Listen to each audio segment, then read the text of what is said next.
டேய் வாங்கடா சீக்கிரம் டைம் ஆச்சுடா.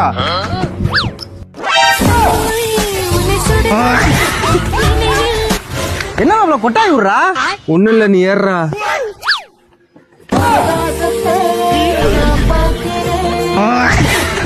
போமா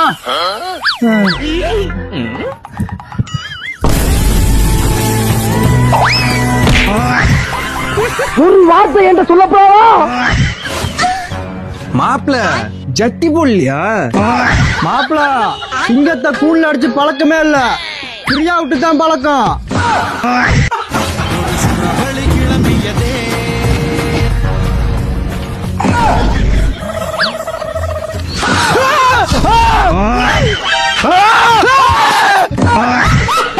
நான் வந்துட்டேன்னு சொல்லு, திரும்பி வந்துட்டேன்னு.